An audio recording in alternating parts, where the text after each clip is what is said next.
Alright, লাইভটা on হয়ে গেছে আর 8টা বেজে গেছে। সো অ্যাজ ইউজুয়াল আমি চলে এসেছি ঠিক 8টার সময় তোমাদের জন্য একদম হাড় কাঁপানো কিছু ভূতের গল্প নিয়ে। তবে আজকে আমি একটু নিজে টায়ার্ড আছি, কারণ তোমরা জানো যে মিকো ইভানের আজকে স্কুলে কিন্তু অ্যানুয়াল কালচারাল ইভেন্টস ছিল। তো যার জন্য সকালবেলা উঠে মেয়েকে শাড়ি পরিয়ে রেডি করিয়ে একটা সে আমার জন্য সাংঘাতিক চ্যালেঞ্জিং ব্যাপার।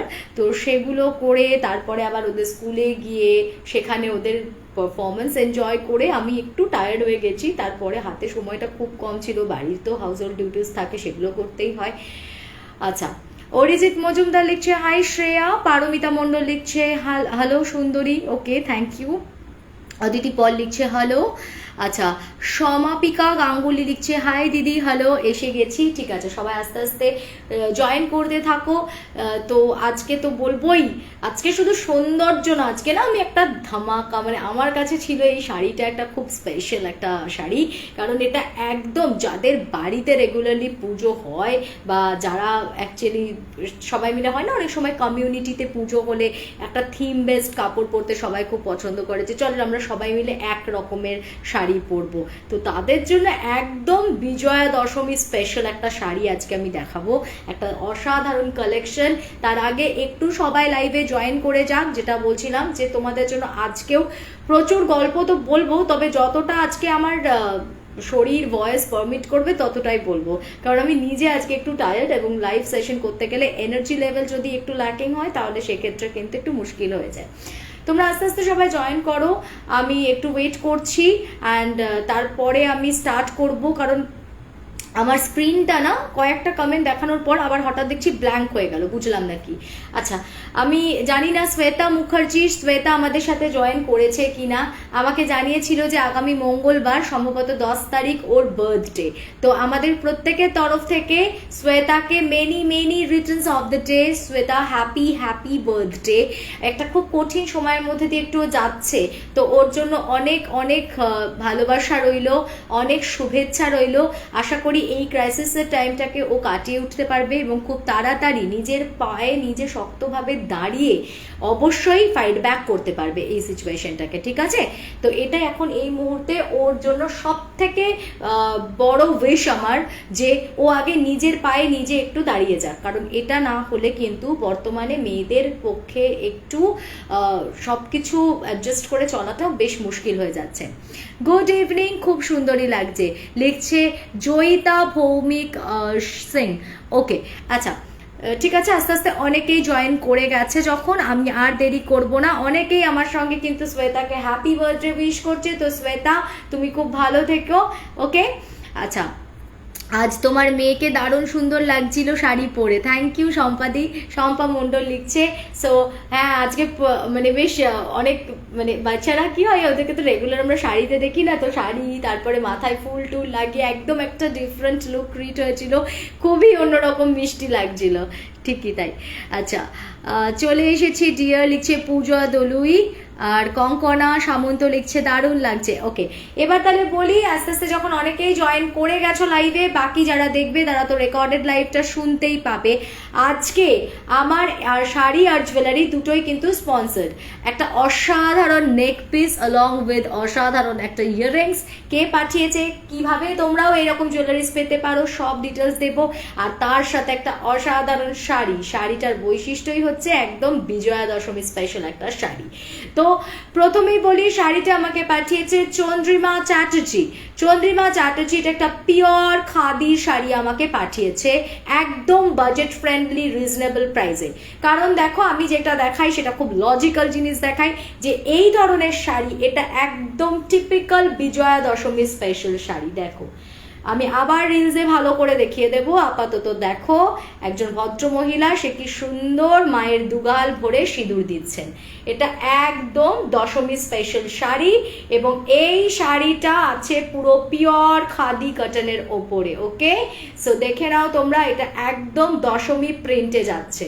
ঠিক আছে, তো এটা বিজয়া দশমীতে যাদের বাড়িতে পুজো হয় তারা সবাই মিলে, অনেকে হয় না যে একসাথে বিসর্জনের সময় বাড়িতে বড় বরণ করার সময় পরবো, কিংবা কোনো কমিউনিটির পুজো হলে একসাথে সবাই সেম পরবো, তাদের জন্য ভীষণ পারফেক্ট। প্লাস যারা ইন্ডিভিজুয়ালি ঠাকুর বরণ করতে যাবে, খুব সুন্দর লাগবে এরকম একটা কালেকশন যদি তোমাদের কাছে থাকে। তো এটা একদম বিজয়া দশমী স্পেশাল শাড়ি, জাস্ট দেখো এই শাড়িটা আমার দারুণ লেগেছে, আর তার সাথে মা দুর্গার মুখটা তো মন ভরিয়ে দিয়েছে। তো এটা যাচ্ছে পিওর খাদির ওপরে, ওকে। এবং যেহেতু এই শাড়িগুলো টু বি ভেরি অনেস্ট, ধরো দুর্গা পূজা স্পেশাল, এটা একদম দশমী স্পেশাল শাড়ি।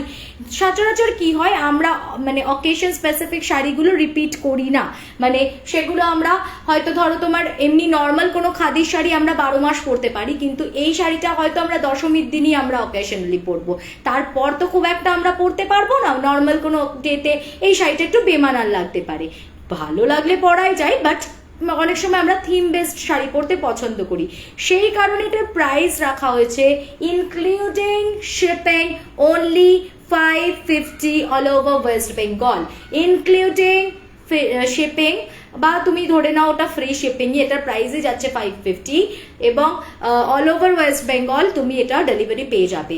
সো 550-তে এরকম পিওর কটন, অসম্ভব ভালো কোয়ালিটি, একদম খাদি মেটেরিয়ালের ওপরে এরকম অসাধারণ প্রিন্ট যাচ্ছে, যেখানে একটা ভীষণ সুন্দর মা দুর্গা এবং সেখানে ঠাকুর বরণ চলছে, সেখানে দেবীকে বরণ করা হচ্ছে। সো একদম দশমী স্পেশাল লুক ক্রিয়েট করার জন্য যারা যারা ঠাকুর বরণ করতে যাও, নতুন বিয়ে হয়েছে, এবারে প্রথম বছর বরণ করবে, তাদের সবার জন্য বাজেট ফ্রেন্ডলি রেঞ্জে এটা চন্দ্রিমা রেখেছে। কারণ ও বললো দেখো এটা সত্যি তো মানে ওই দিনটার পরে তো আর বেশিবার পরা যাবে না, তো তার জন্য খুব বেশি বাজেটের এক্সপেন্সিভ শাড়ি নিয়ে লাভ নেই, সেই কারণে এতটাই বাজেট ফ্রেন্ডলি রাখা ভালো যে সবাই সাধ্যের মধ্যে সাধ পূরণটা করতে পারুক। চন্দ্রিমার নাম্বারটা আমি বলছি 8436202510, আবার রিপিট করছি 8436202510, এটা হচ্ছে চন্দ্রিমার নাম্বার। এই নাম্বারে তোমরা ওর কাছে এরকম পিওর খাদির সুন্দর সুন্দর থিম বেসড শাড়ি কিন্তু দুর্গাপুজোর ওপর, মানে সেটা দশমী স্পেশাল হতে পারে, অষ্টমী স্পেশাল হতে পারে, পেয়ে যাবে। আর তার সাথে আজকে আমার এই অসাধারণ নেক পিসটা দেখো, এরকম চোকার কারা পছন্দ করো বলো, এই চোকারগুলো আমার তো অসম্ভব ভালো লাগে। তো এইটা রয়েছে একটা খুব সুন্দর ওয়ার্ক, এটা আমি কি দেখাতে পাচ্ছি ক্লোজ ভিউতে, না দেখালে তোমরা হয়তো বুঝতে পারবে না। এনিওয়েজ এটা সম্পূর্ণ হাতে বানানো এই pearl চোকারটা along with this earring, এটা আমাকে পাঠিয়েছে, এটা আমাকে সেন্ড করেছে অন্তোষী কর। ওর যে অর্গানাইজেশনটা আছে সেটার নাম হচ্ছে আ স্মল গ্যালারি, এটা ও আসাম ডিব্রুগড় থেকে আমাকে সেন্ড করেছে। একটা অসাধারণ জুয়েলারি সেট, দেখো যারা এই রকম চোকার পরতে পছন্দ করো তাদেরকে বলবো দেরি না করে চটপট, একদম বাজেট ফ্রেন্ডলি রেঞ্জে আছে, ওর সঙ্গে যোগাযোগ করে নাও। এবং এরকম ইয়াররিংস এবং নেক পিসের সেট যদি তোমরা অর্ডার করতে চাও এখনো সময় আছে, কারণ এখনো পুজো আসতে খানিকটা দেরি আছে। তো ও এগুলো যেহেতু হ্যান্ডমেড জুয়েলারি, ওকে একটু টাইম দিতে তো হবে না, তো তোমরা যদি ইমিডিয়েট ওকে অর্ডার করে দাও তাহলে ও তোমাদেরকে উইদিন পুজো মানে এই সেপ্টেম্বরের মধ্যে ডেলিভারি দিয়ে দিতে পারবে।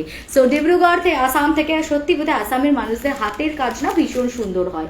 আচ্ছা, ওর ফোন নাম্বার হচ্ছে 7002159972। আমি আবার রিপিট করছি 7002159972। এই দুটো নাম্বারেই, এবার এই নাম্বারে তুমি পেয়ে যাবে হচ্ছে অন্তোষী কর, অন্তোষীকে তোমরা যোগাযোগ করতে পারো। এছাড়াও আমি বলে দিচ্ছি যদি কারোর কোনো সেলারের নাম্বারের ক্ষেত্রে কোনো সমস্যা হয় 8240840618, এটা আমার পার্সোনাল নাম্বার, আমাকে নক করলে আমি পার্সোনাল সেলারদের নাম্বার প্রোভাইড করে দিতে পারি, আমার তাতে কোনো সমস্যা নেই। আচ্ছা, হ্যাঁ খুব সুন্দর লাগছে তোমাকে দিদি, থ্যাংক ইউ থ্যাংক ইউ।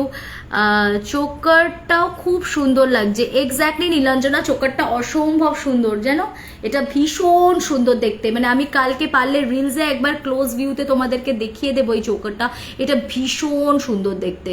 ওকে, এটার মেন কাজটা দেখতে পাচ্ছ কিনা এখানে আমি বুঝতে পারছি না, আমি এটা দেখিয়ে দেবো, এটা লাইটের জন্য হয়তো অসুবিধা হতে পারে। এই যে এটা যাচ্ছে, এটা অসম্ভব সুন্দর দেখতে। ওকে, অ্যান্ড খুব একটা এক্সপেন্সিভও নয়, আমি এক্স্যাক্ট দামটা জানি না, বাট খুব এক্সপেন্সিভ নয়, এটা আমি অ্যাসিওর করতে পারি। একদম বাজেট ফ্রেন্ডলি রেঞ্জে ওর কাছে প্রচুর ধরনের সুন্দর সুন্দর হ্যান্ডমেড জুয়েলারিস পাওয়া যায়। অ্যান্ড সব থেকে বড় কথা, ওনার চয়েসটা আমার খুব ক্লাসি লাগে। মানে বানায় তো জুয়েলারি অনেক মানুষ, কিন্তু দেখবে এক একজনের চয়েস হয় না ভীষণ হটকে, ভীষণ ক্লাসি। অন্তশীর চয়েসটা না ভীষণ ক্লাসি অ্যান্ড সফিস্টিকেটেড। আমার এই ব্যাপারটাই ভীষণ ভালো লাগে। ওর প্রত্যেকটা জিনিস, প্রত্যেকটা কাজের মধ্যে আমি দেখেছি এই নৈপুণ্যতাটা রয়েছে, আমার খুব ভালো লাগে। আচ্ছা, তো অনেকে একসাথে জয়েনও করে গেছে। আমার শাড়ি গয়না সবের ডিটেলস দিয়ে দিয়েছি। পুজো একদম নকিং দ্য ডোর, কেউ মন খারাপ করে থেকো না। আমাদের যেরকমই কঠিন পরিস্থিতি থাক না কেন তার মধ্যে এগিয়ে চলতে হবে। নিজেদের যেটুকুনি ভালো থাকা সেটুকু থাকতেও হবে।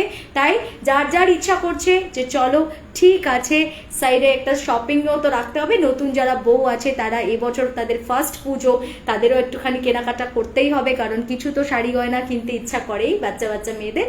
তো চটপট তারা শপিং করে নাও আর আস্তে আস্তে পুজোর জন্য প্রিপারেশন নিতে থাকো। খুব সুন্দর লাগছে সব কিছুই, তুমি খুব সুন্দর ক্যারি করতে পারো। Shreya Chowdhury, thank you Shreya. Okay, so এবার যাব হচ্ছে ফার্স্ট গল্পটাতে। আর আমি এই পরে আবার যদি কারোর কিছু ডিটেলস লাগে তো বলে দেবো, আমি আপাতত গল্পে যাব। প্রথম গল্পটা আজকে সায়ন্তনীর গল্পটা দিয়ে শুরু করি, কারণ সায়ন্তনী বহুবার আজকে রিকোয়েস্ট করেছে আমাকে যে দিদি আমার গল্পটা কবে বলবে। তো সায়ন্তনীর রিকোয়েস্ট আর ফেলতে পারছি না, কারণ সামনে আবার অন্য গল্প বললে যদি আমি টায়ার্ড হয়ে যাই তো আবার ওর গল্পটা আবার আজকে মিস হয়ে যাবে। তো বেটার আমি আজকে সায়ন্তনীর গল্পটা বলবো। প্লাস অনন্যাও আজকে বহুবার রিকোয়েস্ট করছে কদিন যাবত যে দিদি আমার গল্পটা কবে হবে। তো আমি দেখছি আমি কটা গল্প বলে উঠতে পারি। তো সায়ন্তনীর গল্পটা একটু লেন্দি, এটা স্টার্ট করছি, তারপরে আমি যাব হচ্ছে অনন্যার ঘটনাটাতে। তো সায়ন্তনীর এই ঘটনাটার সূত্রপাত আজ থেকে বেশ কয়েক বছর আগে, আমি কিছু ঘটনা আগে বলে নিই, তারপরে রিসেন্ট পাস্টে ওর সাথে কি ঘটেছে সেটা বলবো। অ্যাকচুয়ালি ওর এক জ্যাঠতুতো দিদি আছে এবং ওই দিদির প্রায় 16.5 বছর, মানে 16.5 years ওর হয়ে গেছে কি বিয়ে হয়ে গেছে। তো 16.5 বছরের মধ্যে মানে ধরে নাও প্রথম 4 বছর যতদিন পর্যন্ত না বেবি এসেছে, তবু একরকম আন্ডারস্ট্যান্ডিং লেভেল জামাইবাবুর সাথে একেবারেই কোনোদিনই ভালো না, কিন্তু তবু একরকম করে কেউই আর কি মারামারি কাটাকাটি করে চলে যাচ্ছিল। এই করতে করতেই ওই রকম একটা অশান্তি, একটা অস্বাস্থ্যকর পরিবেশের মধ্যেই সন্তান আসে এবং সন্তান জন্ম নেওয়ার পরে আস্তে আস্তে দেখা গেল যে দিদি জামাইবাবুর মধ্যে যে দূরত্বটা ছিল বা তাদের মধ্যে যে কি বলবো একটা যে আন্ডারস্ট্যান্ডিং এর অভাব ছিল সেটা বোধহয় আরো 3 গুণ বেড়ে গেল। মানে এখন যেন দুজন দুজনকে সহ্যই করতে পারে না, দুজনের মধ্যে যেটুকুনি ফিজিক্যাল ইন্টিমেসি ছিল সেটাও পর্যন্ত বন্ধ হয়ে গেল। এই করতে করতে দেখা গেল ক্রমশ যে এতটাই দুজনে আইসোলেটেড হয়ে গেছে, দুজনে দুজনের থেকে এতটাই দূরে সরে গেছে যে প্রায় বছর 6 ওদের মধ্যে ফিজিক্যাল মেন্টাল মানে মিনিমাম কনভারসেশন কোনো কিছুই নেই।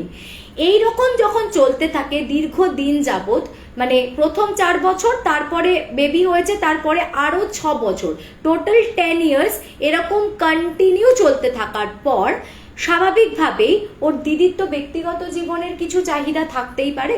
এবার সেটা যখন কোনোভাবেই একটা মানুষের কাছ থেকে রিপিটেডলি বোঝানোর পরেও পরিপূর্ণতা পাচ্ছে না, তো তখন সে একটা অন্য সম্পর্কে জড়িয়ে পড়ে এবং সেই সম্পর্কটা আস্তে আস্তে তাকে এতটাই কমফর্ট দিতে থাকে যে ক্রমশ সে সিদ্ধান্ত নেয় যে না আমি বাড়ি থেকে এবার মানে পালিয়ে যাব। তো একদিন রাত্রেবেলা হঠাৎ করে ওই জামাইবাবু পাশ ফিরে দেখছে যে রাত্রি তখন 3টে, বাচ্চাটা ঘুমোচ্ছে, কিন্তু বাচ্চার তখন ধরো 6 বছর বয়স হয়ে গেছে, বাচ্চা মানে খুব ছোট বাচ্চাও নয়। তো বাচ্চা ঘুমিয়ে আছে পাশে, দিদি নেই। তো সঙ্গে সঙ্গে তো জামাইবাবু ঘুম থেকে উঠেছেন, উঠে চারিদিকে ফোন করছে কোথায় কি হ্যাঁ না তা না।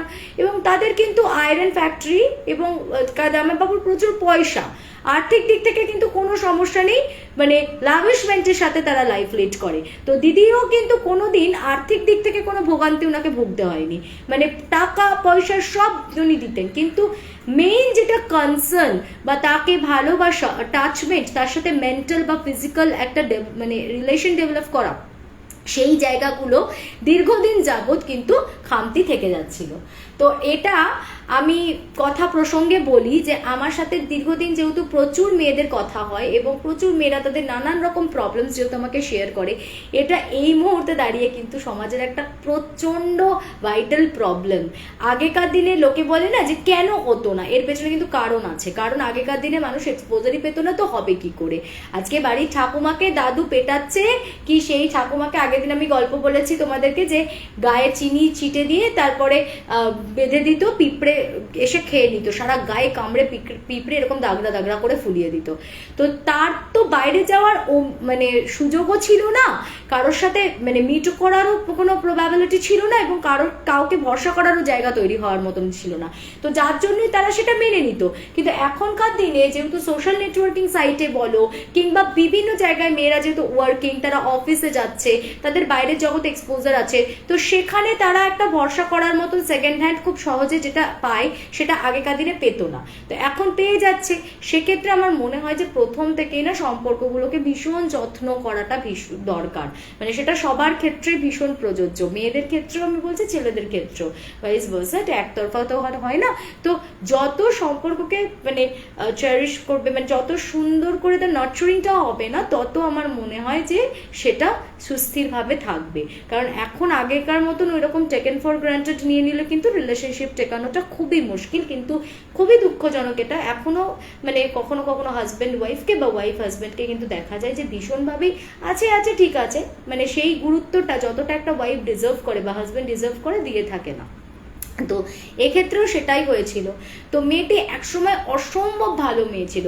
আমি এই কারণেই সবসময় এটা বলি যে আমাকে অনেকেই খুব ওপেন আপ হয়ে regarding their extramarital affairs, regarding their কোনো রকম কোনো কথা শেয়ার করতে পারে, কারণ আমি চট করে কোনো মানুষকেই তার পরিস্থিতি না বুঝে জাজ করি না, ঠিক আছে? তো আমি বলছি না আমি সাপোর্টও করি, বাট আমি জাজও করি না কাউকে, কারণ কেউ যখন কিছু একটা স্টেপ আপ করছে তো definitely there must be a reason. সেটা আমরা না জেনে কিন্তু দুটো খারাপ কথা বলতে তো আমাদের টাইম লাগে না, তো বেটার উই কিপ কোয়াইট। এবার তারপর যথারীতি ওকে সবাই তো তন্ন তন্ন করে খুঁজছে, কোথায় গেল মেয়েটিকে, সারা রাত খুঁজেছে, পাওয়া যায়নি। পরের দিন সকালবেলা শিয়ালদা স্টেশনে ওকে বসে থাকতে দেখা যায়। সম্ভবত যাকে ভরসার হাতটা ভেবেছিল, সম্ভবত যে আসার কথা ছিল সে আসেনি, বা সে হয়তো লাস্ট মিনিটে ওর এই প্রস্তাবটার সাথে বা ওর এই পালিয়ে যাওয়ার ডিসিশনটার সাথে সহমত হয়নি। তো সেই কারণে ওকে ওইভাবে মানে একদম বিধ্বস্তভাবে, মানে ও রেগেও আছে কিছুটা, আবার অভিমানও করেছে, আবার কিছুটা অত্যন্ত ক্ষুব্ধ যে যাকে এতটা ভালোবাসলাম, যাকে এতটা বিশ্বাস করলাম, তার হাত ধরে বেরিয়ে আসবার ডিসিশন নিলাম, অথচ সেই মানুষটা এইভাবে ডিচ করলো, হয়তো মেনে নিতে পারছে না। তো সেই মুহূর্তে খুবই বিধ্বস্ত অবস্থায় ওকে শিয়ালদা স্টেশনে পাওয়া যায়। এমন অবস্থাতেই পাওয়া যায় যে আর যদি কিছুক্ষণ দেরি হতো হয়তো ওরা কোনো খারাপ খবরও হয়তো শুনতে পেত, হয়তো শোনা যেত যে মানে নিজের এই বিশ্বাসটা ভাঙার পরে ও আর নিজেকে সামলাতেই পারছে না, ও হয়তো অন্য কিছু করে বসতো। তো সেই কারণে ওই অবস্থায় যখন ওর হাজব্যান্ড ওকে রিকভার করে, উনি সাডেনলি ফিল করেন যে সত্যি মানে অনেকটা অন্যায় ওনার তরফ থেকেও বোধহয় হয়ে গেছে। এতটা ইগনোরেন্স মনে হয় কোনো ওয়াইফই সহ্য করতে পারবে না। তো আস্তে আস্তে কি হলো, ওই 10 বছর পর ওই ধাক্কাটা খাওয়ার পরে ওর হাজবেন্ডের আচরণে অনেকটা পরিবর্তন আসতে শুরু করে, এবং ও আস্তে আস্তে না পুরোপুরিভাবে নিজের ফ্যামিলিতে অনেক বেটার ইনভলভড হয়ে যায়, এবং দুজনে মিলে খুব হ্যাপিলি একটা ম্যারিড লাইফ লিড করতে থাকে। তো এরপর এটাও একটা খুব ভালো জিনিস আমার লেগেছে যে অনেক সময় কি হয়, এই ধরনের সিচুয়েশনগুলোকে বাড়ির লোকেরা বা অনেক সময় তাকে হিউমিলিয়েট করে, তাকে আরো বেশি কটূক্তি করে, তাকে আরো বেশি মানে কি বলবো, যতটা তাকে আরো ডিপ্রেশনের মধ্যে ঠেলে দেওয়া যায় সেরকম ভাবে ডিল করে। সেই জায়গায় এটা খুব একটা ম্যাচিওরড ব্যাপার ছিল, একটা খুব ম্যাচিওর ডিসিশন ছিল যে না, ওকে ও এমনি ভেঙে পড়েছে, ওকে আর মানসিকভাবে টর্চার না করে ইটস বেটার আমরা ওখান থেকে বার করে নিয়ে আসি। তো যে আমায় ঘটনাটা পাঠিয়েছে আমি বললাম সায়ন্তনীর তো জাত্যত দিদি হয়, তো সায়ন্তনীদের সাথে ওই দিদি আর জামাইবাবুর প্রচন্ড ভালো টার্মস বিল্ড হয়। বিশেষ করে এই 10 বছর পর যখন ওরা দুজন আরো ভালো করে সংসার করা শুরু করেছিল, তারপর থেকে ওরা প্রায় উইকেন্ডে সায়ন্তনীর হাজব্যান্ড ওর ছেলে নিয়ে হয় ওদের ওখানে চলে যেত, নয় ওরা চলে আসতো, ওরা একসাথে খাওয়া দাওয়া গল্প গুজব খুব মজা করতো, ঠিক আছে। এবং আমি বললাম যে সায়ন্তনীর হাজবেন্ডের ক্ষেত্রে বা উনার ক্ষেত্রেও কিন্তু কোনো আর্থিক সমস্যা কিছু ছিল না। তো আস্তে আস্তে বেশ কিছুদিন যাওয়ার পর হঠাৎ করে কয়েকটা জিনিস সায়ন্তনী বলছে আমার আর আমার হাজবেন্ডের চোখে লাগে, আমরা নোটিস করছিলাম যে দাদাকে তো আমরা বহুদিন ধরে দেখছি, তো মানে ওই জামাইবাবুর কথা বলছি, উনি প্রচন্ড হাত খোলা, মানে সায়ন্তনীর হাজবেন্ড হয়তো তবুও একটু বিল দেখে অর্ডার করে, যে মেনু কার্ডটা দেখে নিয়ে একবার যে কত বিল আসতে পারে সেই অনুযায়ী, ওনারা জানে কত অর্ডার যা হবে দিয়ে দেবো এরম ব্যাপার। সেখানে ওরা একসাথে খেতে যেতে উনি অ্যাভয়েড করছেন, সেখানে গেলেও একসাথে কখনো কখনো উনি এমন করছেন যে ভীষণ মেপে যেন চলছেন, প্লাস হয়তো কোনো কোনো দিন এমনও হয়েছে একটু জোর করেছে যে আজকে আমরা পে করে দিচ্ছি, উনি আর কোনো দ্বিরুক্তি করলেন না, ঠিক আছে পে করার জন্য কোনো আগ্রহ দেখাচ্ছে না, অথচ যে মানুষটা কিন্তু নিজে পে করবে বলে সবসময় দাপাদাপি করতে থাকে, তো বোঝা তো যায় না একটা মানুষের মধ্যে কিছু ডিফারেন্স এসছে। তো ওর মানে জামাইবাবুকে সায়ন্তনী হাজবেন্ড একবার জিজ্ঞাসাও করেছিল যে তোমার কি কোনো আর্থিক দিক থেকে কোনো সমস্যা আসছে বা কিছু, তো উনি কোনো সদুত্তর সেটা দেননি। তো এরপর যাই হোক দিন কাল মানে এরকম কাটছে কি, তো ওরা তখন ভেবেছে যে ঠিক আছে জামাইবাবু একটু ডিপ্রেশনে যাচ্ছেন, হয়তো ওনার আর্থিক দিক থেকে কিছু সমস্যা আছে, বিজনেসে তো আপ অ্যান্ড ডাউন থাকতেই থাকে, তো ওরকমই কিছু একটা হবে, ওরা বিষয়টাকে অতটা গুরুত্ব দেয়নি। এরপরে সায়ন্তনীদের বাড়িতে ছিল শীতলা পুজো, আর প্রতি বছর শীতলা পুজোতে ও দিদি জামাইবাবুকে ইনভাইট করতো। তার মেইন কারণ হচ্ছে শীতলা পুজোতে ওদের বাড়িতে পান্তা ভাত, ডালের বড়া আর ঝুরঝুরে মুড়মুড়ে ওই আলু ভাজা হতো। তো এটা খেতে ওই জামাইবাবু প্রচন্ড ভালোবাসতেন, এবং সেই কারণে জামাইবাবুকে প্রত্যেক বছর শীতলা পুজোতে মাস্ট, মানে উনি আসবেনও আর ওরা ইনভাইট করবেও। তো সে বছর ওরা ইনভাইট করে, কিন্তু কি হলো ওনার কে জানে, উনি আসলেন না, মানে সকালবেলা উনি এলেন না, উনি এলেন সন্ধেবেলা। তো সন্ধেবেলা আসার পর খাওয়া দাওয়া করিয়ে ওরা মানে কিছুতেই আর যেতে দেবে না। সায়ন্তনী বলে আমি আর আমার হাজবেন্ড মিলে খুব ধরেছি ওনাকে যে না আজকে তোমরা আর যেতে পারবে না, আজকে এখানেই থাকো, আবার পরে যখন যাবে তখন দেখা যাবে, আজকে এখানে থাকতে হবে। তো ঠিক আছে, এবার বলছে ওই যে রাত্রিবেলা জামাইবাবু আছে ডিফারেন্সটা না ফিল করতে পারছে, যে কথা বললে কোনো কথা সদুত্তর দিচ্ছে না, কোনো মানে নর্মাল কোনো কথা ঠিক মতো রেসিপ্রোকেট করছে না। তো মানে কি হয়েছে ওনার মধ্যে, কি চলছে ভগবান জানে, বাট উনি কিরকম একটা অদ্ভুত মানে একটা অ্যাটিটিউড ওনার লাগছে। তো এইরকম ওরা আর অত ঘাটায়নি যে কি হয়েছে। তো হঠাৎ করে ওদের ঘরে একটা খুব বাজে স্মেল আসছে, এসি চলছিল, সবাই মিলে এক জায়গাতেই বসেছিল, তো ওখানে জামাইবাবুও বসেই ছিলেন, তো এসিটা চলছিল, হঠাৎ করে একটা বাজে স্মেল আসছে। তো কেউ একটা ওদের মধ্যে নোটিস করেছে যে ওপরে টিকটিকির ল্যাজটা ফ্যান থেকে ঝুলছে। তো তখন সায়ন্তনীর হাজবেন্ড বলছে আরে ওই দেখো টিকটিকিটা মনে হয় মানে পাখার ওপরে মারা গিয়ে পড়ে আছে, আমি ওটাকে পরিষ্কার করে দিচ্ছি বলে ও ওই স্টিলের যে মইগুলো হয় ওরকম নিয়ে একটা উঠে পাখা থেকে ওটা পরিষ্কার করবার জন্য উঠেছে। হঠাৎ করে সায়ন্তনী বলছে আমি না এক দৃষ্টে তাকিয়ে রয়েছি হচ্ছে জামাইবাবুর দিকে, আমি দেখছি উনি না ফ্যাল ফ্যাল করে ওপরে পাখাটার দিকে তাকিয়ে আছেন। আমার কেমন জানি না বুকের ভেতরটা না মোচড় মেরে উঠলো, যে এরকম ভাবে অদ্ভুত ভাবে কেউ এরকম এক দৃষ্টে পাখার দিকে তাকিয়ে থাকে, কি ভাবছেন? ও না গিয়ে বেশ একটা সজোরে ধাক্কা মেরে এই কি ভাবছো গো তুমি, এরকম করে ওকে নক করলো, যে কি এমন দেখছে এরকম বিভোর হয়ে ফ্যানের দিকে একটা মানে এক দৃষ্টে তাকিয়ে রয়েছে, কি অদ্ভুত একটা ভাবে। তো ওর একটু অবাকই লেগেছিল এবং ভয়ও লেগেছিল, তো ও না একটা নক করে, তো না কিছু না বলে উনি এড়িয়ে যান। তো পরের দিন সকালবেলা, সেদিনও বিশেষ কিছু কথাবার্তা বলেননি, ঘুমিয়ে পড়েছেন। পরের দিন সকালবেলা ওনাদের বেরোবার টাইম হয়ে গেছে, সকালবেলা থেকে ও দিদি উঠে রেডি হয়ে গেছে, জানে যে মোটামুটি যে টাইমে বেরোয়, সে মানে একবার শুচ্ছে, একবার উঠছে, একবার বসছে, একটু ঝিমোচ্ছে, মানে যাওয়ার যেন ইচ্ছাটাই নেই, যে যেতে হবে এটাই যেন একটা বিড়ম্বনা ওনার কাছে। সে যাবো যাবো যাচ্ছি যাবো করতে করতে অনেক বেলায় উঠলো, তারপর গেল। তো ওরা গিয়ে পৌঁছানোর সংবাদ দিল যে আমরা ঠিকমতো পৌঁছে গেছি। পরদিন সকালবেলা মানে একটা ওয়ান ফাইন মর্নিং, কোনো কিছুর ডিস্টারবেন্স নেই, কিচ্ছু নেই, হঠাৎ করে যখন সায়ন্তনীর হাজবেন্ড জাস্ট অফিসে বেরোতেই যাবে কিছুক্ষণ আগে একটা ফোন আসে, এবং ওর দিদি হাউমাউ করে কাঁদতে কাঁদতে বলে যে জামাইবাবু গলায় দড়ি দিয়ে সুইসাইড করেছে। তো এটা শোনার পর তো মানে ওরা কি রিয়াক্ট করবে বুঝতে পারছে না, মানে কেনই বা উনি এই কাজটা করবেন, ওনার তো সেরকম কোনো মানে না ফাইন্যান্সিয়ালি কি খুব কিছু প্রবলেম হয়ে গেছিলো, কি হয়েছিল সেরকম কারোর সাথে তো কিছু ডিসকাসও করেননি, তাহলে নাই একটা ডিসকাশনে আমরা কোনো পয়েন্টে আসতে পারতাম। মানে কি যে হলো ওনার সাথে, হঠাৎ করে উনি কেন যে সুইসাইড করলেন সেটা কিন্তু ওরা কেউ বুঝে উঠতে পারেনি। তবে তার আগে থেকেই ওনাকে নর্মাল লাগছিল না, কিছুদিন যাবত ওনার বিহেভিয়ারটা কিন্তু খুবই অড লাগছিল। বেশ, তো এবার যথারীতি দিদির এরকম ঘটনাতে তো স্বাভাবিকভাবেই সায়ন্তনী এবং ওর পরিবারকে পাশে গিয়ে দাঁড়াতেই হয়, যেহেতু ওনারা ভীষণ ক্লোজ ছিলেন। সায়ন্তনী বলছে আমি দিদির বাড়িতে থেকে যতদিন পর্যন্ত না ওই অসহজ কেটেছে, থেকে দিদিকে সব সময় সঙ্গ দেওয়া, সামলে সামলে রাখা, ওনাদের একটা ছেলে রাতুলকে সামলে সামলে রাখা, তারপরে মানে কাজের দিন কি হবে না হবে হেল্প করা থেকে শুরু করে, তারপর সমস্ত গোছ গাছ করে পরিষ্কার করে দিয়ে বিছানা ঝেড়ে দিয়ে আমি তারপর ফিরেছি। তো আমি কাজটা মিটে যাওয়ার পর যখন ফিরলাম, এবার তারপর কিছুদিন পর বাদ থেকে আমার ঘরে শ্রেয়া ধারাবাহিকভাবে কিছু ঘটনা ঘটতে শুরু করে। কিরকম? প্রথম যেটা হলো, বলে আমি রান্না করছি, রান্নাঘর থেকে হঠাৎ করে আমার মনে হলো একটু বলি, ওদের বাড়িটা এরকম একটু এল শেপের মতন, মানে ধরো রান্নাঘরে তুমি কাজ করছো কোনো শর্ট আর্ম অফ এলে যদি রান্নাঘরটা লাস্ট এন্ডে থাকে, তাহলে ওখান থেকে লং আর্মের যদি লাস্ট এন্ডে কোনো রুম থাকে, তাহলে ওই রুমটা জানলাটা ডায়াগোনালি দেখা যাবে। তো উনি ওইখানে রান্না করতে করতে না খালি মনে হচ্ছে ওই যে লাস্ট রুমটা, ওই রুমটাতে অ্যাকচুয়ালি যখনই ওনার জামাইবাবুরা আসতেন তো ওরা ওই রুমটাতে স্মোক করতে যেত, ঠিক আছে?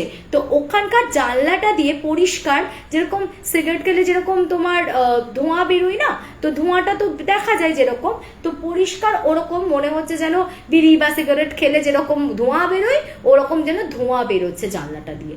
তো ওনা ভয় পেয়ে গেছে যে এ বাবা ধোঁয়া বেরোচ্ছে কি করে, ওই ঘরে তো কেউ নেই, আর ওই ঘর তো আমি পুরো লক করে রাখি, ওখানে তো বাচ্চারাও কেউ ঢোকে না। কি হলো, দৌড়ে গিয়ে দেখছে যে দরজা অ্যাজ ইট ইজ লক করা। তো দরজাটা যেই খুলে ভেতরে ঢুকতেই না ওই মানে বলে না ভক করে এসে একটা নাকের কাছে বিকট সিগারেটের গন্ধ আসে। তো ও এই গন্ধটা না নিতে পারেনি, ও বেরিয়ে এসে আবার তাড়াতাড়ি দরজাটা বন্ধ করে দিয়ে ও ভাবছে যে দেখবে মানে সিগারেট খাওয়ার গন্ধ তো যখন কেউ খাচ্ছে ওই সেই সাময়িক সময়টুকুতেই থাকে বা সেই সময়টাই পাওয়া যায়, মানে কেউ সকালবেলা সিগারেট খেয়ে বেরিয়ে গেলে বিকেলবেলা 4টের সময় তার গন্ধ বেরোবে সেরকম তো আর হয় না। তো ওখানে অনেকক্ষণ আগে ওনার হাজবেন্ড বেরিয়ে গেছে, আর সে সকালবেলা ওই ঘরে স্মোকও করেনি, তাহলে গতকাল রাত্রে হয়তো লাস্ট করেছিল, সেই গন্ধটা জানলা দিয়ে বেরিয়ে যাচ্ছে দেখছে, তারপরেও ধোঁয়াটা বেরিয়ে যাচ্ছে, আর সেটা তো অবশ্যই কোনো জ্বলন্ত বস্তু সঙ্গে সঙ্গে বেরোবে না, সেটা তো আর পরে গিয়ে বেরোবে না ওইভাবে ধোঁয়াটা।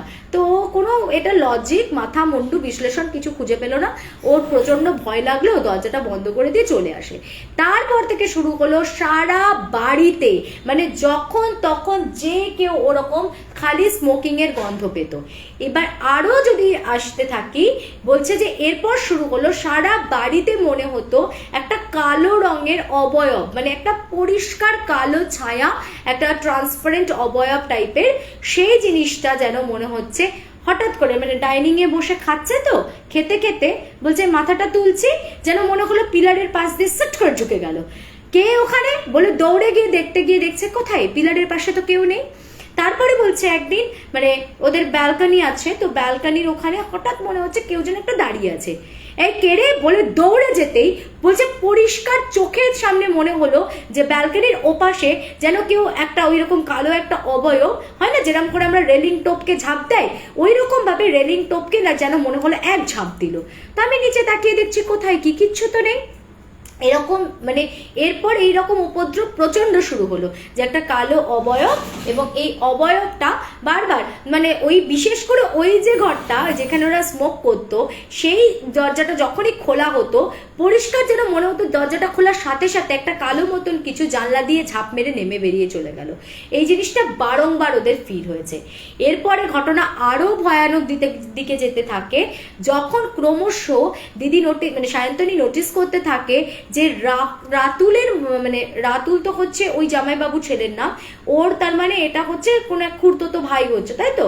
মানে না খুড়তো না, 2 বোন, তাহলে মাসতো ভাই হচ্ছে, মাসির ছেলে। তো এটা সায়ন্তনী যে ছেলে সে আস্তে আস্তে মানে দেখতে পাচ্ছে তার মধ্যে কিছু পরিবর্তন আসছে। কি কিরকম পরিবর্তনগুলো, মাঝে মাঝে না কোনো একটা দিকে না স্থিরভাবে তাকিয়ে থাকে, দিয়ে যদি জিজ্ঞাসা করা হয় যে কে কে কি দেখছিস, তুই কি দেখছিস, তার কোনো সদুত্তর দেয় না। আবার যদি বেশ কিছুক্ষণ ধরে জিজ্ঞাসা করা হয় যে কি দেখছিস, বল না কি আছে ওখানে, তখন এরকম দেখাবে, মানে কেউ একটা ওকে এরকম দেখাচ্ছে, মানে কেউ বলতে বারণ করছে যে আমি কে সেটা বলিস না, চুপ করে থাক, আমাকে আমার নাম বলবি না বা আমাকে বলবি না আমি কে, কিন্তু আমাকে মানে তার সাথে দেখছে, কথা বলছে, এরকম একটা কিছু ব্যাপার হবে। তো এই বিষয়টা দেখে কিন্তু ওরা আস্তে আস্তে একটু ভয় পায়, কিন্তু তবুও বাচ্চা মানুষ অতটা ওর কথায় গুরুত্ব দেয়নি, নোটিসও করেনি, ও মুখে এমনি কিছু বলেনি, শুধু এরকম দেখাতো, মানে বুঝিয়ে দিত আকার ইঙ্গিতে ওর মাকে যে চুপ করে থাকতে বলা হচ্ছে বা চুপ করে থাকতে বলছে আর কি সেই জিনিসটা।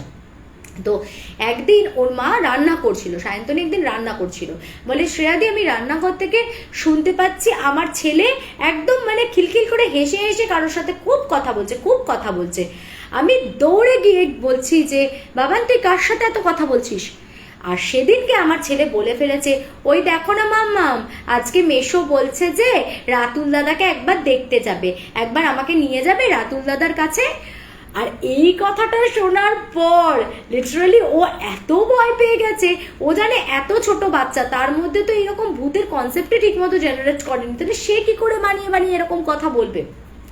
যাই হোক, ওকে সেই কোলপাজা করে কোনোভাবে ওই ছোট বাচ্চাটাকে তুলে নিয়ে দেদার দৌড়, বলে আমি দৌড়ে একদম বাড়ি থেকে বেরিয়ে গেছি, জানো যতক্ষণ পর্যন্ত না ওর বাবা ফিরেছে আমি ততক্ষণ পর্যন্ত বাইরে বাচ্চা নিয়ে ওয়েট করেছি, আমি ভেতরে ঢুকতে পারিনি, আমার এত ভয় লাগছিল। আমাকে বারবার আমার ছেলে বলছে জানো তো মেশো না রাতুল দাদার সাথে দেখা করতে চাই, রাতুল দাদার সাথে দেখা করতে এসছে। তো তারপর ও দেখলো যে যতক্ষণ পর্যন্ত ওই কালো ছায়া, স্মোকের আওয়াজ এইসব ঠিক আছে, বা ডাইনিংয়ে টুকটাক আওয়াজ হচ্ছে, বা ধরো কোনো আসবাবপত্র বা কোনো জিনিসপত্র টুকটাক কেউ নাড়ছে ঘাটছে, এরকম আওয়াজ তো লেগেই থাকতো। তো ওরা ঠিক করলো যে একজন গুণিনের কাছে যাবে, গুণিনের কাছে যায়, এবং গুণিনের কাছে যাওয়ার পরে গুণিন যেটা বলেছিল গুনার পর, যে এই যে ভদ্রলোক মারা গেছে এবং যে জিনিসটা আপনাদের সাথে শ্রাদ্ধ বাড়ি থেকে চলে এসেছে, এই জিনিসটা অ্যাকচুয়ালি ওনার যেটা অপঘাতে মৃত্যু হয়েছে, ওনাকে কিন্তু একজন টেনে নিয়ে গেছে। তো বলছে কে টেনে নিয়ে গেছে? বলছে আপনি খোঁজ নিয়ে দেখুন, ওনার তো একটা এক্সিস্টিং আয়রন ফ্যাক্টরি ছিল, কিন্তু সেই ফ্যাক্টরিটা খুব একটা ভালো রান করছিল না বা কোভিড টাইমে পুরো পড়ে যায়, আর একটা নতুন ফ্যাক্টরি করবে বলে একজন বাড়িওয়ালার থেকে সে বাড়িটা ভাড়া নিয়েছিল, তার গোডাউন ফোডাউন কিছু একটা করবে বলে হয়তো। তো সেই যে বাড়িওয়ালা সে নিজে সুইসাইড করেছে, এবং জবে থেকে ও ওখানে কাজ করছে, হয়তো আপনারা বুঝতে পারেননি, কিন্তু ওর মধ্যে হয়তো কোনো না কোনো পরিবর্তন ডেফিনেটলি ঘটেছিল। তো তখন ওরা রিলেট করতে পারছে যে হ্যাঁ ও তো প্রচুর ডিপ্রেশনে চলে গেছিল, ও তো খুব শান্ত হয়ে গেছিল, ও তো আর কোনো কথা বলতো না, তখন ওরা রিলেট করতে পারছে এবং বলছে যে হ্যাঁ ঠিক বলেছেন, বলছে যে এক্স্যাক্টলি। তো তখন ওরা রিলেট করতে পারছে যে ও তো মানে এরকম কিছু কিছু অ্যাবনর্মাল বিহেভিয়ার অনেকদিন ধরেই করছিল, তো ওরা বুঝতে পারেনি। তো বলছে ওই যে বাড়িওয়ালা ওনার ছিলেন ওই বিল্ডিংটার, তো সেই ওকে টেনে নিয়ে চলে গেছে ওর সোলটাকে। তো তখন বলছে তাহলে এখন উপায়, বলছে যে এই যে জিনিসটা আপনি যে গেছেন আপনার ছোট বাচ্চাকে নিয়ে ওই বাড়িতে, আপনি যে সমস্ত কাজ নিজে হাতে করেছেন, সামলেছেন, অবভিয়াস ব্যাপার আপনার ওপর একটা দৃষ্টি পড়েছে, তা ঠিক আছে আপনার ছেলের ওপর বিশেষ করে, এবং সেটা আর একটা চাহিদা আছে যে সে কিন্তু নিজের ছেলেকেও খুব ভালোবাসে এবং তাকে দেখতে চাইতে পারে। ইটস বেটার আমি পুজো আচ্ছা যা করার একটু করে দেহবন্ধন দিয়ে দিচ্ছি, আপনাদের বাড়িটা বাঁধিয়ে দিচ্ছি, আশা করি আর এরকম কোনো উপদ্রব হবে না। তো তারপর নাকি উনি একটা খুব বড় করে যজ্ঞ করেছিলেন, পুরো বাড়ি বাঁধন দিয়েছিলেন, তারপরে বড় করে যজ্ঞ করা হলো, বাড়ি বাঁধন দেওয়া হলো, সবার গায়ে দেহবন্ধন দেওয়া হলো, দিয়ে উনি বললেন যে যদি পরে পসিবল হয় তাহলে ওনার নামে একটু গয়ায় পিণ্ডটা দান করে আসবেন, তাহলে হয়তো উনি সম্পূর্ণভাবে মুক্তি পাবেন। তো পরবর্তীতে হয়তো সেটা করা হয়েছে, আমার ঠিক জানা নেই, কিন্তু এইভাবেই ওই মানে অন্ততপক্ষে সায়ন্তনীর যে সমস্যাটা চলছিল সেটার সমাপ্তি ঘটলো। মানে বলছে ওই কটা দিন শুনতে কতটা ভয়ঙ্কর লাগলো জানি না দিদি, বাট তুমি বিশ্বাস করবে না, তুমি ঢুকলে ঘরের মধ্যে দেখবে হুশ করে একটা বিড়াল বা কুকুর যদি ঝাঁপিয়ে পড়ে তাহলে আমরা কেমন তড়বড় করে শিউরে উঠি যে ওর বাবার কি হলো। আর সেখানে না বলছে যখনই যে দরজা খুলছি হঠাৎ করে মনে হচ্ছে কি একটা কালো মানুষ যেন ঝপাং করে ঝাঁপ দিয়ে নেমে যাচ্ছে। বলে এই যে কি মারাত্মক ফিলিংস ছিল, এটা যারা উপলব্ধি করেছে তারাই বুঝবে। পাখি দাস লিখছে হাই, আমি কি লেট জয়েন করলাম? হ্যাঁ, একটা গল্প আমার অলরেডি বলা হয়ে গেছে, একটু লেট হয়ে গেছে। খুব ভয়ের গল্প শুনলাম, বললাম না গল্প শুনতে যত না ভয় লাগে, যারা ওই মানে ফেসটা, আর বিশেষ করে ওই দিনটাও ভীষণ ভয় পেয়েছিল, যেদিনকে ওর ছেলে বলছে মেশো বলছে রাতুলকে দেখতে চাই, ওই দিনকেই ও মেনলি না আমি তারপরে আর স্টেপ নেবো না, এটা তো হতে পারে না, আমি স্টেপ নিতেই হবে। আচ্ছা, শ্রেয়া দি, আমি একটা ঘটনা তোমাকে শেয়ার করব, তোমার হোয়াটসঅ্যাপে টেক্সট করেছি বাট কোনো রিপ্লাই পাইনি। তো পায়েল শর্মা, আচ্ছা পায়েল, তুমি আমাকে 8240840618 8240840618 এই নাম্বারে যোগাযোগ করো। আমি তোমাকে অনেক সময় আমি হোয়াটসঅ্যাপে টেক্সট মেস করে যাই, তুমি আমাকে কল করে নিতে পারো ডাইরেক্টলি। তো তুমি আমাকে কল করে কথা বলে নাও, বা কালকে আমাকে কলে তুমি ঘটনাটা শেয়ার করে দিতে পারো। আফটার 10 আমি ফ্রি থাকবো। আচ্ছা, অনুরাধা মুখার্জি লিখছে সত্যি ভয়ের। পাখি দাস লিখছে শাড়িটা খুব সুন্দর, শাড়ির ডিটেলস আমি অলরেডি একবার দিয়েছি, আবার পরে দেব। আজ ফার্স্ট টাইম কমেন্ট করলাম, আমার নামটা নাও। মৌমিতা পাল, মৌমিতা পালের নামটা নিয়েছি, আজকে ফার্স্ট টাইম আমাদেরকে জয়েন করেছে। Thank you so much for joining. Okay, তাহলে আর একটা গল্পতে আসা যাক, আর কথা বাড়াচ্ছি না, অনেকগুলো কমেন্টসও পড়েছি মাঝখানে, আর কেউ কমপ্লেনও করতে পারবে না কি শ্রেয়াদি কমেন্টস পড়ে না। আমি প্রচুর কমেন্টসও পড়ি, কিন্তু এখন কমেন্টস পড়ি না, বল, অনেক কমেন্টস পড়ি এখন আগের থেকে।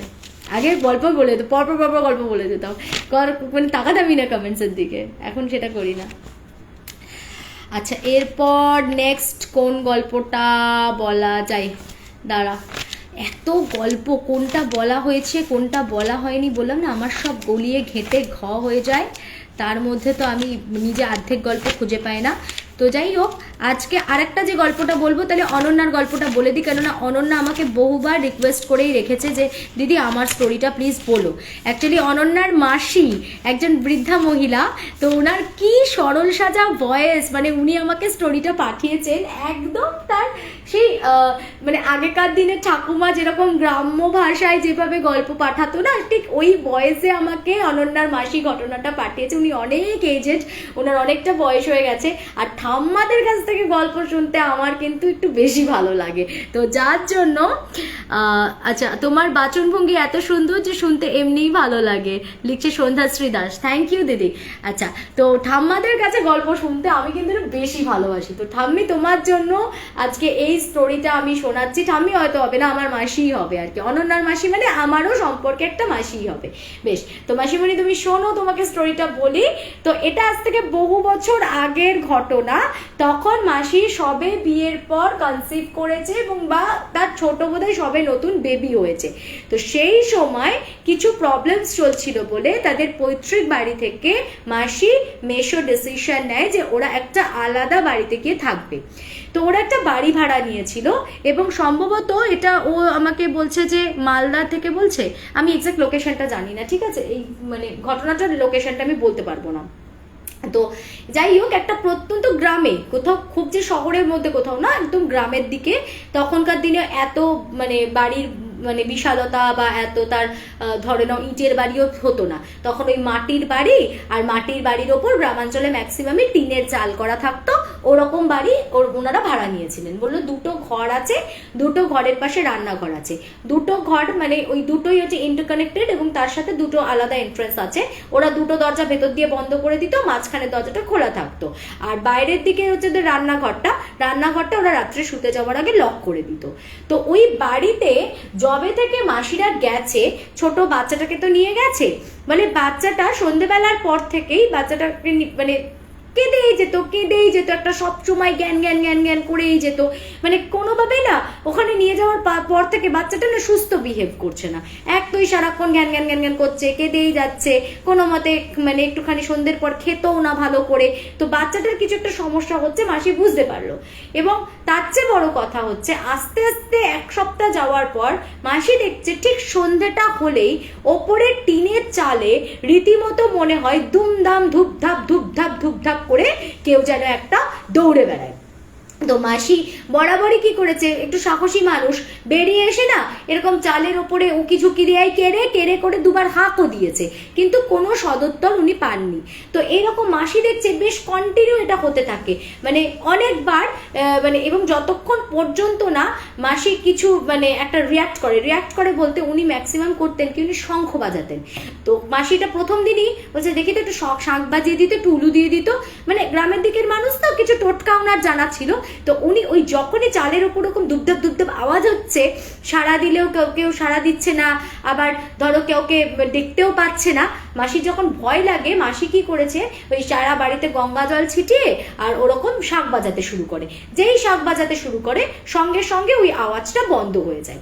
তো মাসি পর মেশো আসতে তো বলছে যে যেন ঠিক সন্ধ্যেটা পড়লেই কদিন যাবত একটা সমস্যা হচ্ছে, যে এরকম সারা চালের ওপর টিনের মনে হয় যেন কে ধুপধাপ ধুপধাপ করে হেঁটে বেড়াচ্ছে, ঘুরে বেড়াচ্ছে। আর সব থেকে বড় কথা হচ্ছে যেই আমি শাঁখ বাজাই উলু দিই সঙ্গে সঙ্গে ওটা বন্ধ হয়ে যায়। তো তখন মেশো বলছে দূর এটা তোমার মনের ভুল নয় তো? বলছে কিচ্ছু মনের ভুল না। বলে হনুমান টনুমান হবে না তো? বলে আরে হনুমান হলে সে কি সন্ধ্যেবেলা আসে? আর এলেও একদিন আসতে পারে, দুপুরেও আসতে পারে, বা বিকেলের দিকে অনেক সময় হনুমানের দল আসে, কিন্তু ওরকম ভর সন্ধ্যেবেলার পর কোথায় হনুমান বেরোয়? আর অত হনুমান সব তখনই, আর তাছাড়া আমি তো দেখতে পাবো হনুমান বেরোলে, আমি যখন বাইরে যাই উকি ঝুঁকি দিই, লণ্ঠন দিয়ে দেখি, কোথাও তো কিছু দেখতে পাই না, তাহলে কিসের এত আওয়াজ আসে?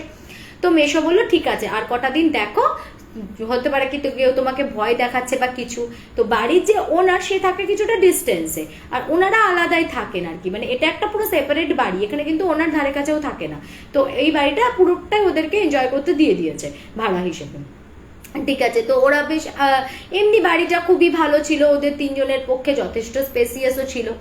এইবার একদিন দুজনে হাজব্যান্ড ওয়াইফে খেতে বসেছে, বলছে খেতে বসেছি, খাবারটা মুখে তুলতে যাব, ওপর থেকে বলছে এটা বিশ্বাস করবে কিনা জানি না, বলছে শ্রেয়া এরকম ঝরঝর করে বৃষ্টি যেরকম পড়ে না, ওরকম ওপর থেকে ঝরঝর করে বাদামের খোসা, পাথর, নুড়ি, কাকড় এরকম ঝরঝর করে টিনের চাল থেকে পড়তে শুরু করেছে।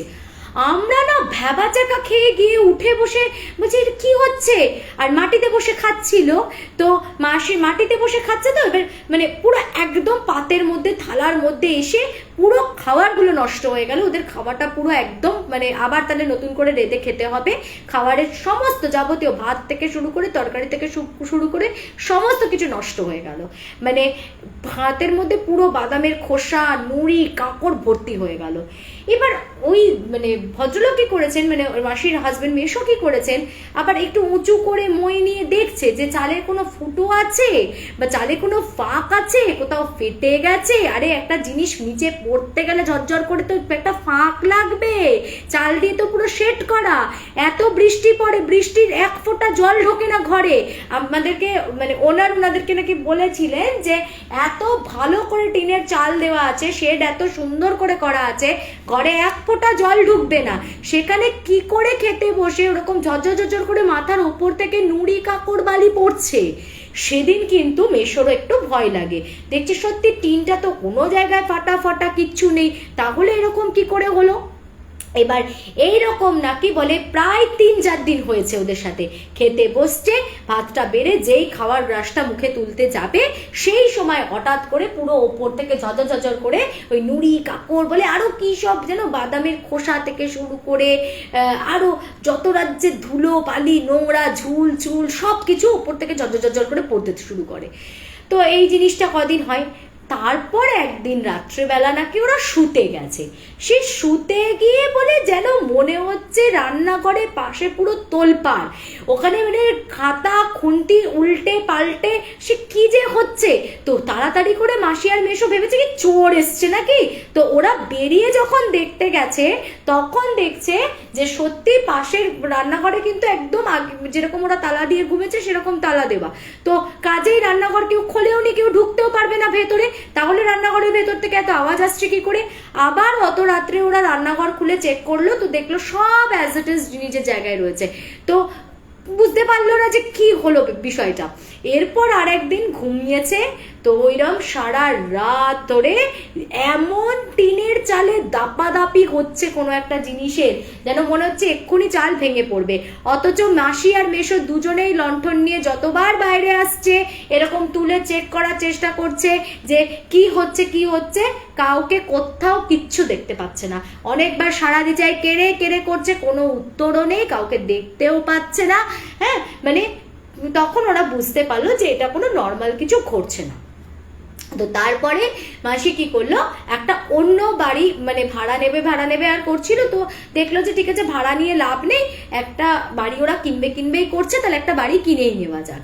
তো ওরা তখন একটা নতুন জমি কিনে বাড়ি করে। বেশি দিন ওদের বাড়িটা করতে লাগেনি, মানে দাঁতে দাঁত চিপে যে কটা দিন আর কি বাড়িটা করতে সময় লেগেছে, ওই তাবিজ কবজ দিয়ে কোনোভাবে ওই বাড়িতে থাকে, দিয়ে নতুন জমিতে বাড়ি করে ওরা শিফট করে। এবার ওই যে নতুন বাড়িটাই শিফট করলো, সেই বাড়িটার সামনের দিকে কিছুটা খোলা উঠোন আছে, একটা পাতকুয়ো, আর তার পাশে রয়েছে একটা শিউলি গাছ। আর সেই শিউলি গাছটাতে না প্রচুর ফুল হতো। তো মোটামুটি যা হয়, শিউলি গাছে প্রচুর ফুল হলে পাড়ার লোকেরা সবাই তো পারতে আসবেই। এইবার ওই বাড়িতে গিয়ে যখন থাকতে শুরু করলো, আস্তে আস্তে কিছুটা সিচুয়েশন অনেকটা কন্ট্রোলে এলো। ওই যে বাচ্চাটা ইরিটেট হয়ে যেত, বাচ্চাটা সন্ধে হলেই কাঁদতে থাকতো, চিৎকার করতো, তো ওই ব্যাপারগুলো টোটালি বন্ধ হয়ে গেল। তো মাসি ভাবলো যে যাক বাবা, কিছুটা তাসাল্লি পাওয়া গেল, যে অনেক মানে আমার এত আর ভালো লাগছিল না, এত ওইখানে এত ঝামেলা হচ্ছে, কখন কি হয়ে যায়। তো যাই হোক, ওরা তো এবার হ্যাপিলি থাকতে শুরু করে। একদিন রাত্রবেলা বাথরুমে উঠেছে মাসির হঠাৎ করে মনে হলো যে ওই ববি কাট বা বব কাট বলেন, ওই বব কাট চুল, হ্যাঁ, একটা পাতলা করে, মানে খুব বেশি মোটা না, থেনি বলা যায়, একটা মেয়ে, সেই মেয়েটা যেন মনে হলো যে শিউলি গাছের তলায় দাঁড়িয়ে আছে। তো মাসি না ভেবেছে ফুল চুরি করতে এসছে। তো মাসি তাড়াতাড়ি করে একটা লাঠি নিয়ে বলছে কি, এই মে যা যা, কেন এসছিস, হ্যাঁ, ফুল চুরি করবি বলেছি না সকালবেলা আসবে, আমি ফুল দেবো বলে মাসি তেড়ে গেছে।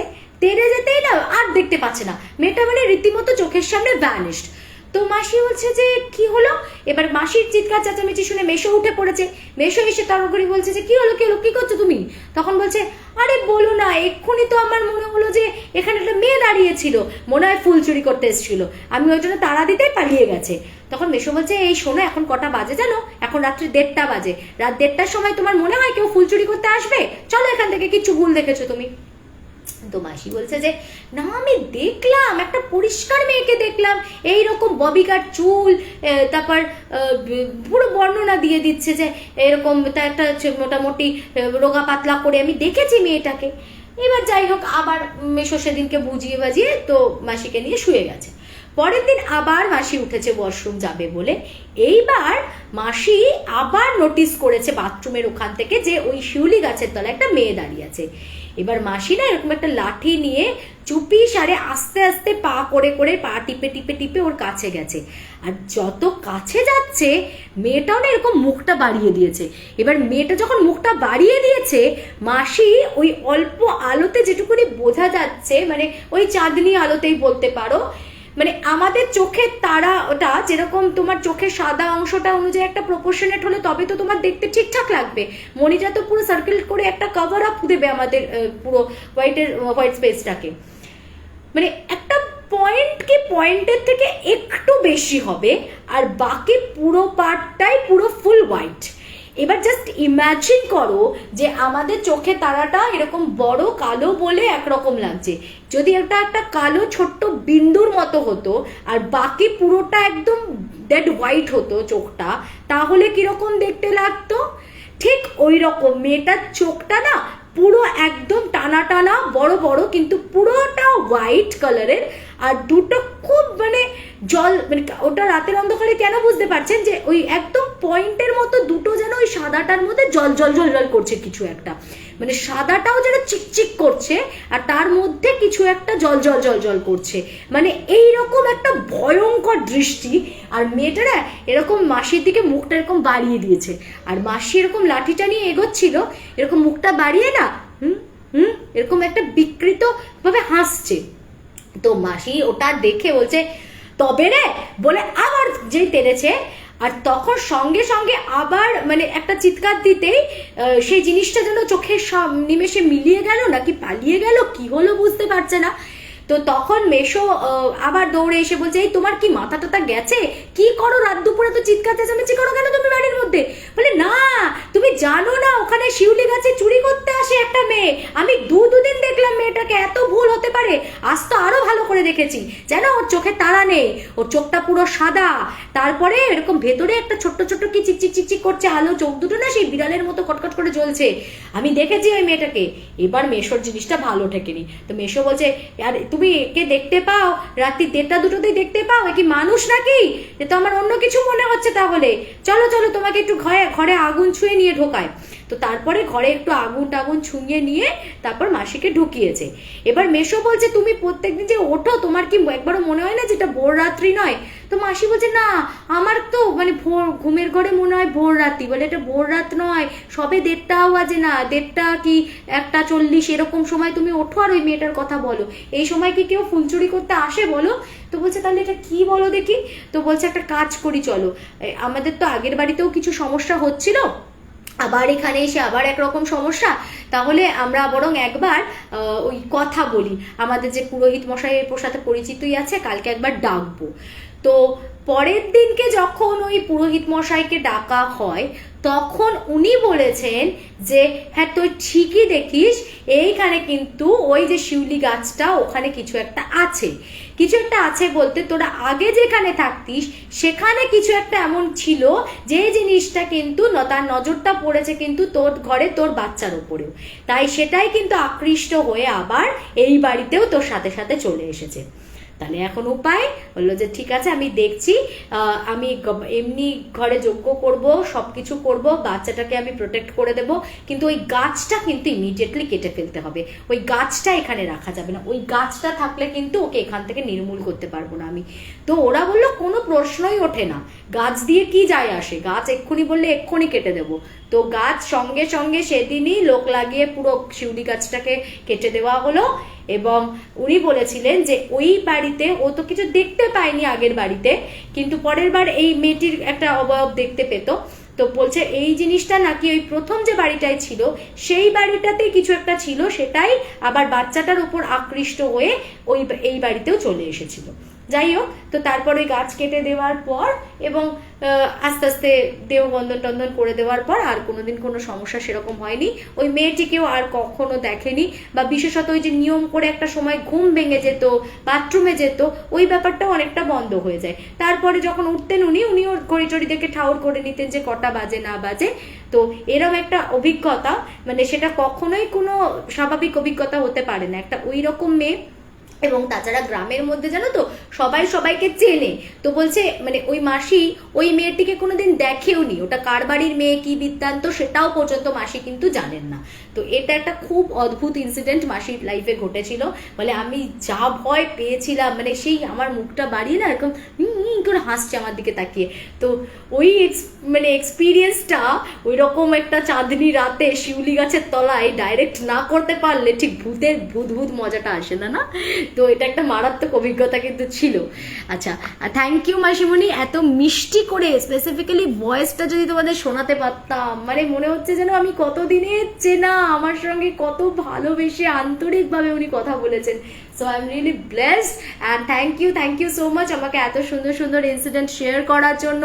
তোমরা যদি আমাকে ইনসিডেন্ট শেয়ার করতে চাও তাহলে 8240840618 এই নম্বরে আমাকে যোগাযোগ করো, 8240840618 এই নম্বরে আমাকে যোগাযোগ করতে পারো এবং আমাকে ডেফিনেটলি নিজেদের যে কোনো ধরনের ভৌতিক দৈবিক অ্যাডভেঞ্চারাস যে কোনো ঘটনা শেয়ার করে দিতে পারো। ওকে, অ্যান্ড মোর ওভার এবার যাব আমার ইউটিউব চ্যানেলে, সেখানে তোমাদের জন্য অপেক্ষা করছে আরও একটা হাড়হিম করা ভূতের গল্প।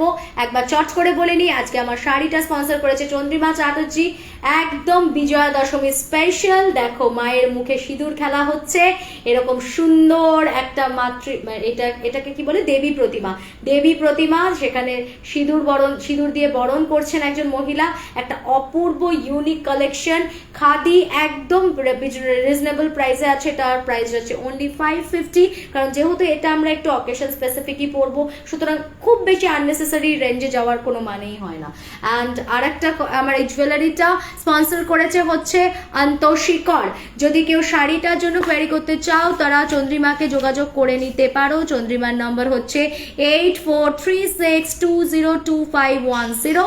আর যদি কেউ জুয়েলারিটার জন্য অন্তশিকে এরকম সুন্দর পার্ল চোকার, ও নিজে হাতে হ্যান্ডমেড বানায়, ও নানান রকমের জুয়েলারিজ বানায়, সুন্দর সুন্দর ক্লাসি জুয়েলারিজ বানায়, ও ডিব্রুগড় আসাম থেকে 7002159972 নাম্বারে তোমরা অন্তশিকে যোগাযোগ করে নিতে পারো, 7002159972। তো চলো এবার আমরা যাই, এবং আমি এবার আমার ইউটিউবে লাইভটা স্টার্ট করছি। আজকের মতন এখানেই শেষ করছি, আবার ফেসবুকে তোমাদের সাথে দেখা হচ্ছে থার্সডেতে।